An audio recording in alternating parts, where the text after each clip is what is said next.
pessoal, agora dando continuidade à nossa aula, a gente vai falar um pouquinho sobre as rochas sedimentares. Lembrando, as rochas sedimentares, elas podem ser formadas a partir de qualquer uma das outras rochas, então, sendo elas metamórficas, ígneas ou as próprias sedimentares. Basicamente, como elas são formadas? Elas são formadas a partir do intemperismo dessas rochas. Então, esse intemperismo das rochas pode tanto originar novas rochas, sendo elas sedimentares, quanto da origem a solos. Então, solo basicamente é rocha intemperizada. E como que é formada essas rochas sedimentares? Imaginem vocês que temos aqui duas montanhas com materiais diferentes. Imaginem vocês também que houveram momentos de deposição desse material. Eventualmente, numa área escarpada, parte do material que estava aqui em cima vem aqui no vale. Em outros eventos de deposição, parte do material que estava aqui foi sendo preenchido. Eventualmente, esse vale vai ter material suficiente para ser consolidado e virar as rochas sedimentares propriamente ditas. Então, as rochas sedimentares podem, por exemplo, apresentar essas bandas aqui que vocês veem, justamente por conta desses eventos de deposição de materiais de origem diferente. As rochas sedimentares, elas podem ainda ser classificadas em clásticas. E essas rochas clásticas, elas podem ter diferentes granulometrias. As pisefíticas, elas são aquelas que apresentam um tamanho de grânulos maior que 2 milímetros. Vamos lá, me dá um exemplo de rochas pisefíticas. Temos aqui conglomerados, que são esses com sedimentos arredondados, e temos aqui, à minha esquerda, as brechas. As brechas, elas se diferem dos conglomerados justamente por a gente verificar a presença de arestas. A gente verifica que há ângulos aqui nas rochas. E como que elas são formadas?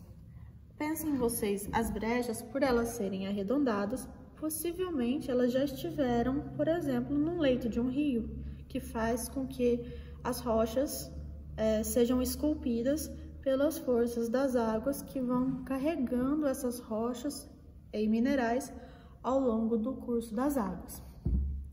Já as brechas, elas se depositaram num local onde não houve essa passagem, esse atrito que pudesse arredondar as suas arestas. Ela foi consolidada do mesmo jeito que ela foi depositada.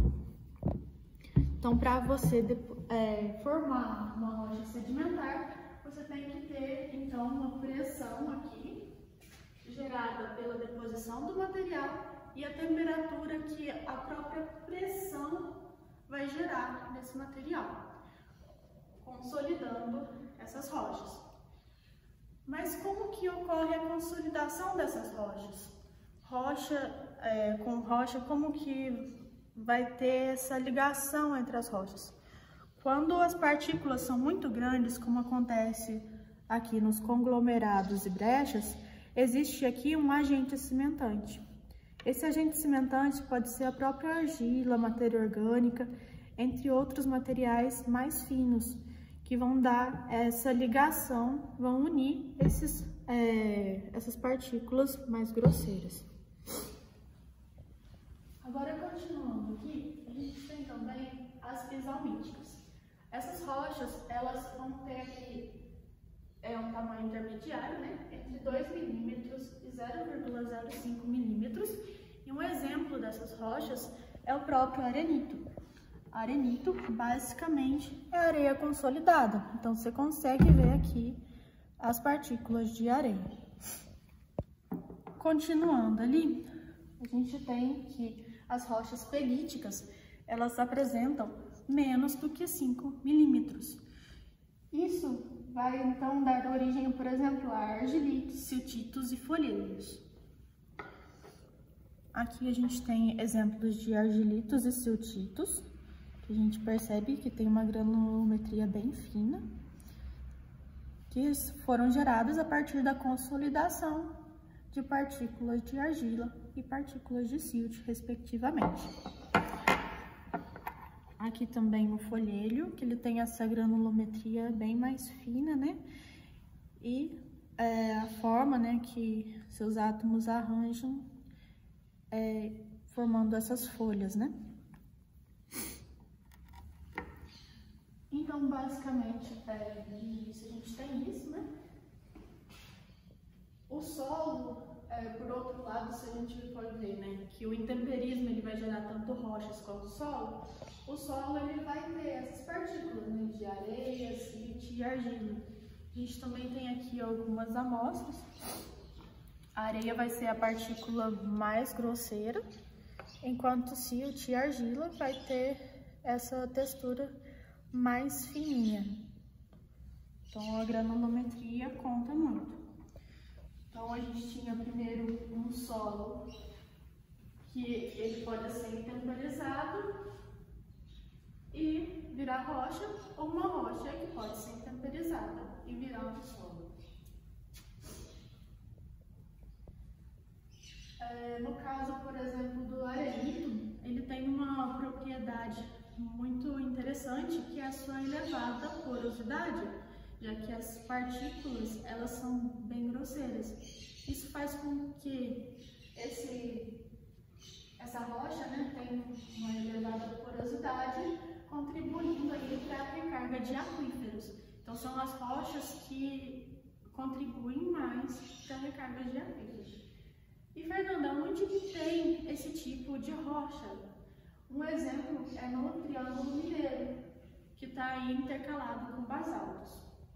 E nessas regiões, então, vai ser regiões de recarga de aquífero. A gente vai ver com mais detalhe essa parte de hidrogeologia, mas, por enquanto, né, hoje a gente vai falar simplesmente que os arenitos são uma das rochas que mais contribuem para a recarga de aquífero. Ao mesmo tempo que essas rochas elas não retêm poluente, há também o problema, no caso agrícola, que elas também, um solo originado dessa rocha, não vai reter nutriente. Então vai ser um solo pobre e arenoso. Então, para a construção civil, provavelmente não um solo muito favorável também. Agora, quando a gente fala da argila, que vai gerar o argilito, e do silt, que vai gerar o siltito, o que acontece? A consolidação dessas partículas se dá naturalmente, já que elas são muito finas. Então, basta que haja pressão e temperatura, elas vão ser suficientes para gerar rochas sedimentares, vão ali gerar nos vales rochas sedimentares. Dependendo somente dos eventos de deposição de materiais e do tempo, né? Um exemplo de rocha sedimentar estratificada, como eu falei anteriormente, é o próprio folheiro.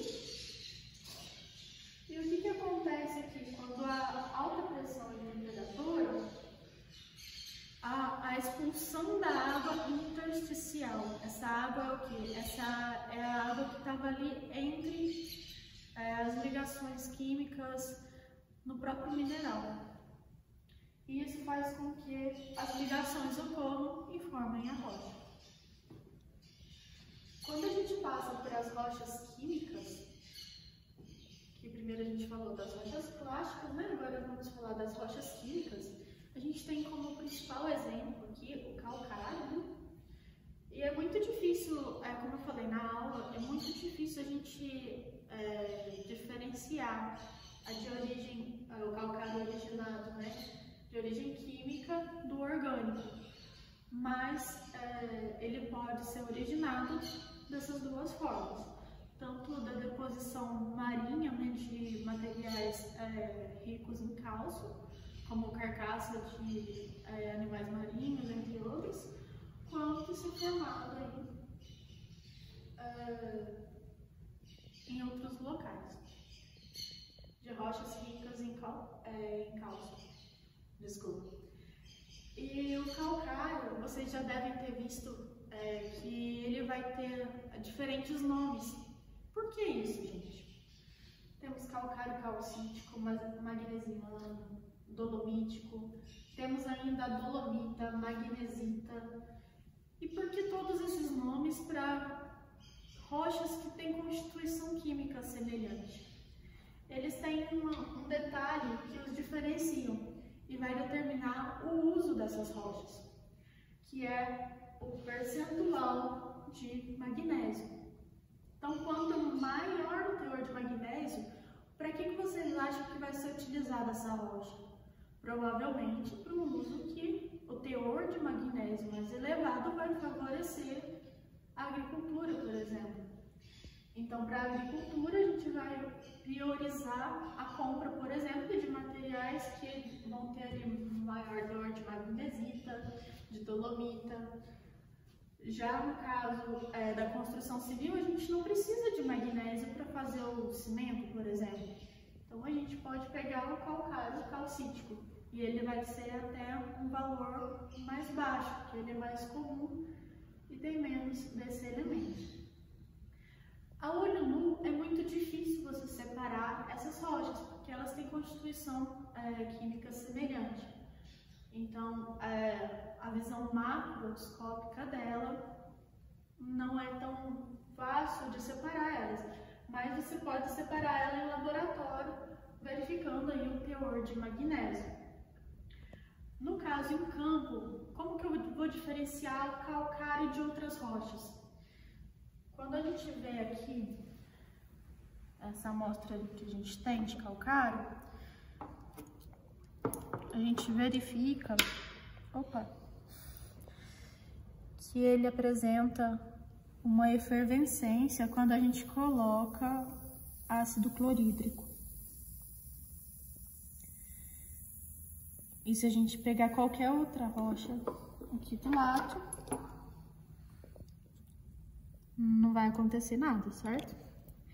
Então, para diferenciar as rochas em campo, você pega um pouquinho do ácido clorídrico e vai pingar nessa rocha. Se apresentar efervescência, provavelmente é um material rico em cálcio ou magnésio.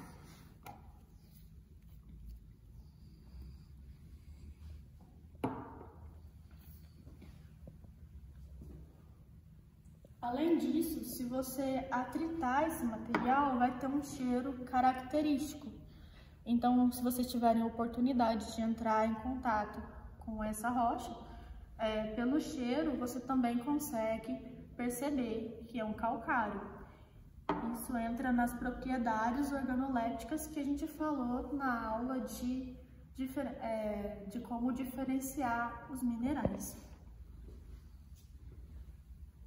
Agora, falando brevemente das rochas orgânicas, a gente tem aqui, por exemplo, a turfa, lignito, carvão e antracito. Eles possuem a mesma constituição, são formados de materiais orgânicos. Mas qual que é a diferença? A diferença basicamente está na compactação desse material. Aqui a gente tem uma amostra de turfa, que ela é bem menos compactada, né? Então a pressão na hora de formar foi bem menor. E aqui a gente tem uma amostra de antracito. Se vocês tiverem uma pressão ainda maior, vocês podem formar materiais como grafite e também diamante.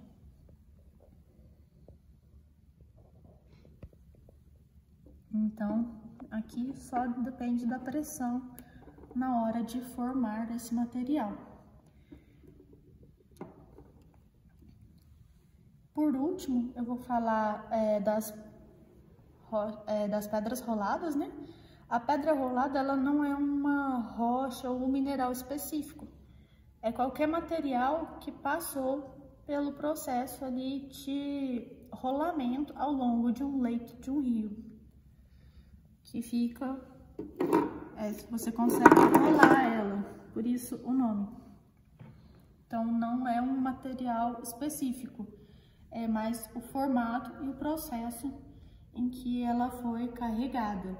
Porque se vocês lembrarem, as rochas sedimentares, elas têm um momento ali de transporte. Então, dependendo desse transporte, é o tipo de rocha que vai ser originado. No caso aqui, é um transporte de um material mais grosseiro que vai dar origem à pedra rolada. Pessoal, aí só por curiosidade, a gente tem aqui a halita, né? A halita ela é um mineral, mas a rocha dela é chamada evaporito e ela é originada basicamente pela evaporação da água. Ela pode ser formada aqui, ó, em diferentes colorações, como eu falei anteriormente, né? Aí vai depender das impurezas que tem ali no material. Outra curiosidade que a gente pode falar é que as rochas sedimentares são as únicas que você pode encontrar fósseis, uma vez que as outras rochas, a sua formação envolve altas pressões e temperaturas. No caso das sedimentares, como ela é formada por sedimentos, né, deposição de sedimentos que são consolidados, eventualmente, pode ali conservar os fósseis, enquanto nas rochas ígneas, pelas altas temperaturas a ponto de fundir a rocha e formar uma nova rocha, um novo mineral, não seria possível, né, a conservação desse fóssil. E das metamórficas, né, pelas altas pressões e temperaturas, em que ocorrem a partir ali do encontro de rochas, placas tectônicas, também não seria possível a conservação desse fóssil. No caso das rochas orgânicas, eu não falei anteriormente, mas qual que é o local propício para a formação dessas rochas? Onde ocorre o acúmulo de materiais orgânicos? Geralmente são nas áreas mais baixas da paisagem, né? Em que há deposição de materiais orgânicos como brejos e porções em que é muito comum, por exemplo, florestas e alagamentos. Nessas porções da paisagem é possível verificar, né, um grande acúmulo desse material orgânico e, dependendo da pressão de consolidação do material, vai formar as diferentes rochas que eu falei anteriormente.